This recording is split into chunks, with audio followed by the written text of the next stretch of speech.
Valesokkeli on aika tyypillinen perustamistapa, kun puhutaan 70-80-luvun rivitaloista tai omakotitalojen perustuksista.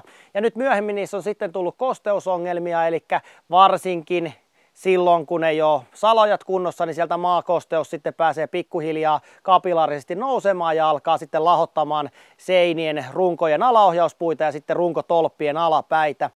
Valesokkelihan tarkoittaa sitä, että seinärungot menee monesti maanpinnan alapuolelle ja ainahan ne on sitten lattiapinnan alapuolella. Ja nyt kun puhutaan, että ne on siellä maanpinnan alapuolella ja sieltä pääsee sitten kapilaarisesti kosteus nousemaan, niin silloinhan se on ihan varma, että kun se ei ole tuuletettua tilaa, niin se puu siellä lähtee lahoamaan. Korjaustyöthän pitää aina aloittaa sitä ongelman aiheuttajasta, eli salajutukset pitää tehdä kuntoon. Täällä ne on uusittu viime kesänä ja nyt me lähdetään sisältäpäin sitten korjaamaan noita seinärunkojen alaosia.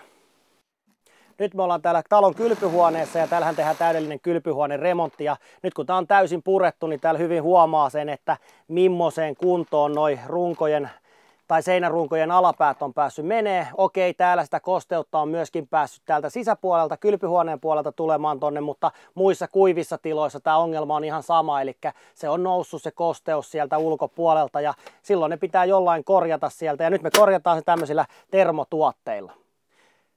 Tämä termotuote muodostuu kahdesta eri osasta, eli on tämä termokenkä, millä kengitetään nuo lahonneet runkotolpat ja sitten niiden runkotolppien väliin asennetaan termopalkki sitten lämmön eristeeksi.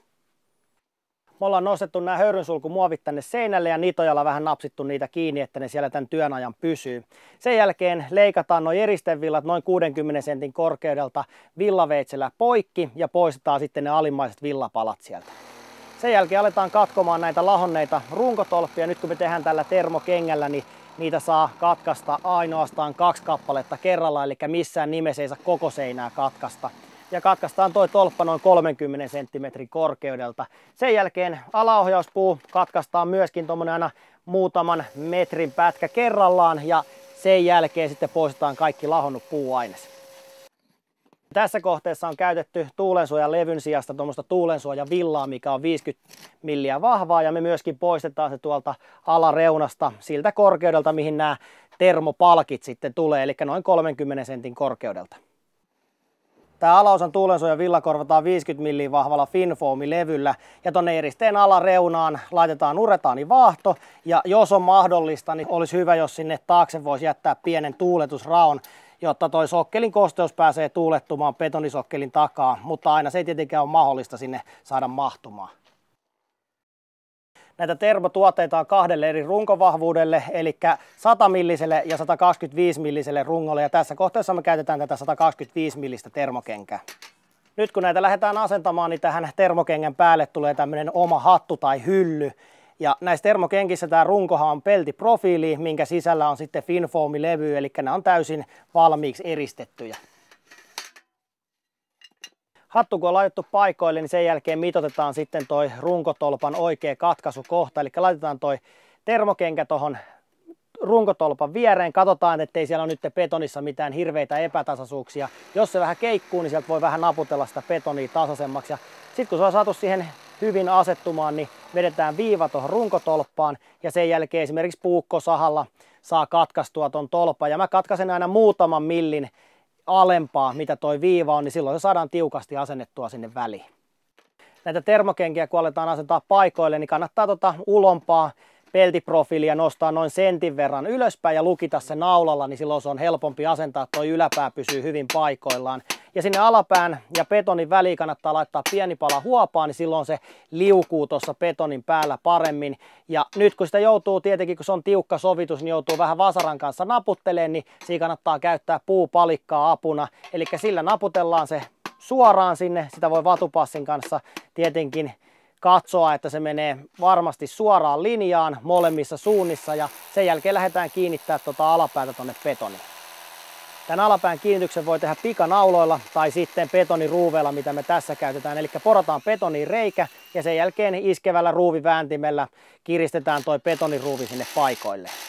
Sen jälkeen poistetaan tuo meidän väliaikainen naula tuolta ja nostetaan tämä ulompi profiili silleen, että se on puoliksi tämän runkotolpan päällä ja puoliksi sitten tämän termokengän päällä. Ja täältä alapäästä, täällä on valmiit reijät, niin kiinnitetään se poraruuveilla ja sitten täältä ylhäältä, mikä menee runkotolppaan, niin voi kiinnittää sen ihan perusnaulalla tai sitten puuruuveilla.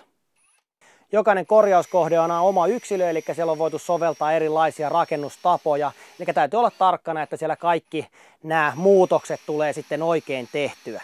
Ja tässä kohteessahan tämä oli helppo toteuttaa tämä korjaus, koska täällä on kylpyhuoneesta piikattu kaikki lattiarakenteet pois ja myöskin seinät on täysin auki. Mutta silloin jos mennään valmiille pinnoille, eli esimerkiksi vaikka olohuoneeseen, makuuhuoneeseen, niin silloin jos ei siellä mitään muuta ongelmaa ole muuta kuin se, että tämä kosteus on noussut näihin seinärakenteisiin, niin silloin riittää, että tehdään sinne seinälevyihin noin 50-60 sentin kohdalle viilto ja poistetaan vaan se levyn alaosa. Siitä päästään sitten samalla menetelmällä, mitä me tässä ollaan tehty, niin kengittämään ne seinärakenteet uudelleen.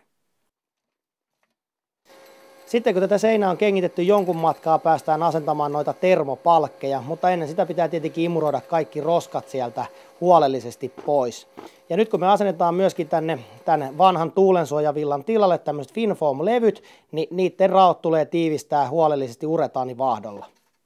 Näitä termopalkkeja on myöskin 2 eri runkovahvuudelle ja tämä eriste, mitä tässä on käytetty, niin on täysin vettä imemätön ja homehtumaton eriste, eli tämä on suulake puristettua polystyreeniä, eli suomeksi sanottuna Finfoam-levyä. Eli se on ihan samaa, mitä me laitettiin tänne seinän viereen ja myöskin näiden termojalkojen sisällä on tätä samaa eristettä. Ja tähän on itse asiassa vielä kiinnitettynä valmiiksi tämmöinen 12-millinen vanerilevy, eli se kuuluu laittaa niin päin, että se tulee tänne sisäpuolelle. Sitten kun lähdetään levyttämään näitä seiniä, niin siihen saa ruuvattua ne levyt kiinni ja myöskin sitten kuivissa tiloissa, kun listotetaan jalkalistoja, niin siellä on tuki takana, mihin ne jalkalistat saadaan kiinnitettyä.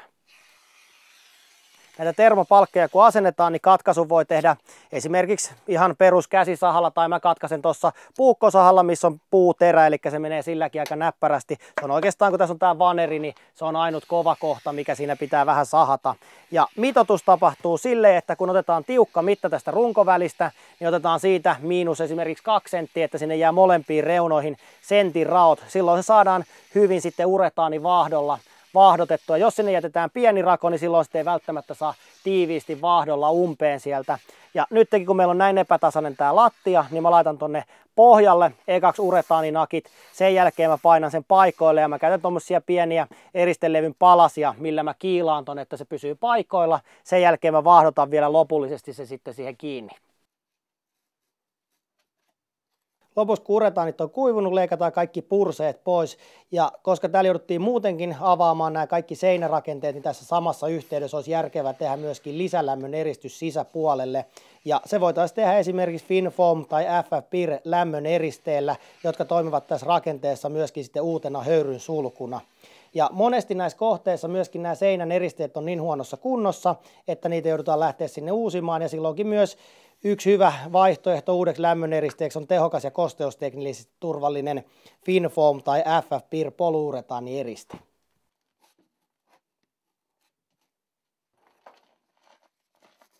Aina kun tämän kaltaisiin projekteihin ryhtyy, niin kannattaa perehtyä asennusohjeisiin huolella, koska jokainen kohde on aina oma yksilönsä. Siellä voi joutua soveltaa eri rakennusmenetelmiä ja silloin kun niihin on huolella perehdytty, niin silloin saadaan myöskin paras mahdollinen lopputulos aikaan.